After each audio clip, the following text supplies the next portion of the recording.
watching Barry's TV. Here are the headlines. Burkina Faso President Kaboré was sworn in for a second term. Security and reconciliation will be his priorities. In South Africa, the health situation continues to deteriorate. The government tightens measures to stop the spread of coronavirus. At the end of this edition, we will go to Ivory Coast, where the Ivorian Football Federation has appealed to the Court of Arbitration for Sport to challenge its placement under FIFA supervision. As I told before, in Burkina Faso, President Kaboré was sworn in for his second term. The ceremony was held in a select committee and in the presence of a few African presidents due to the current health and security situation. During his speech, the president of Burkina Faso talked about national reconciliation, peace and security.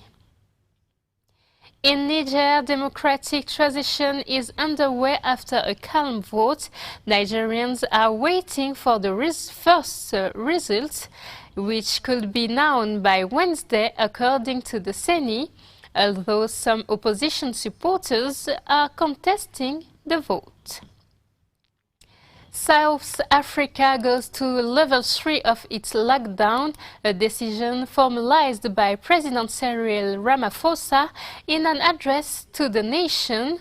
Details with Ashley Duprat. 1 million COVID-19 positive cases in South Africa. This milestone has been sadly surpassed in recent weeks, with total of new contamination per day.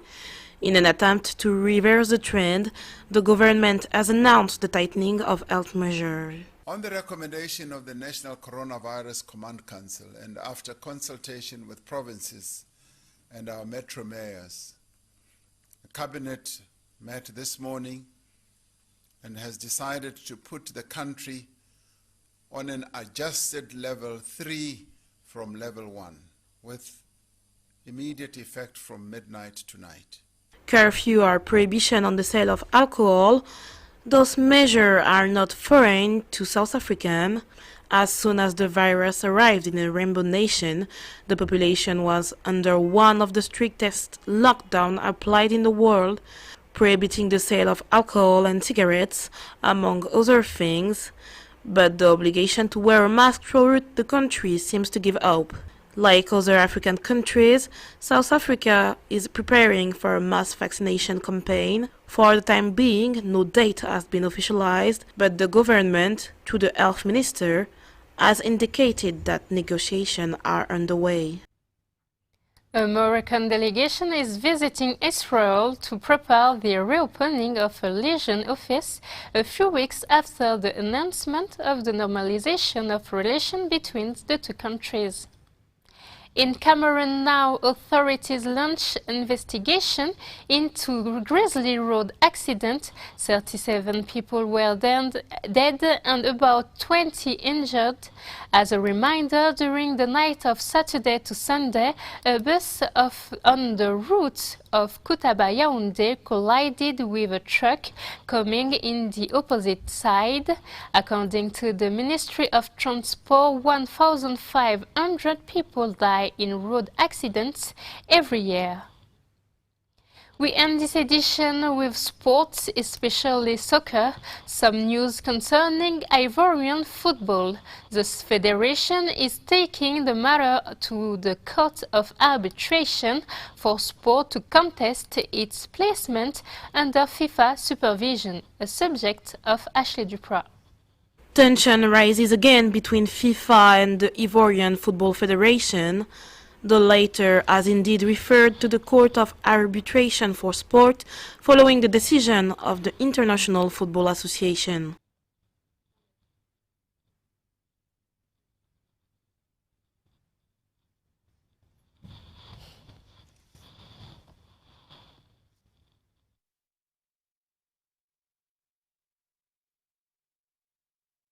At the origin of this crisis was the refusal of the candidacy of former Elephant captain Didier Drogba for the presidency of the Ivorian Federation.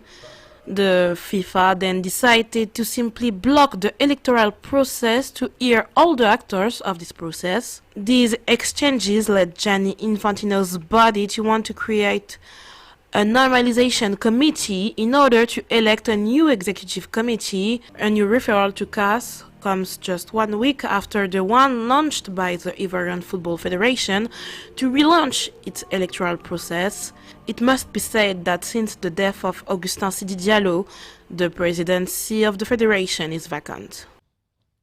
Thank you very much for watching. The news continue on Paris TV.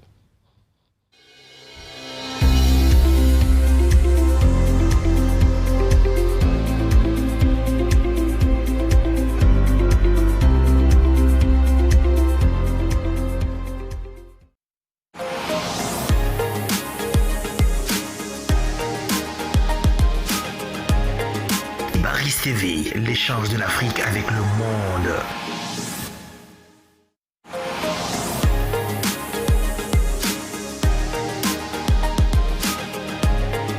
Paris TV, l'échange de l'Afrique avec le monde.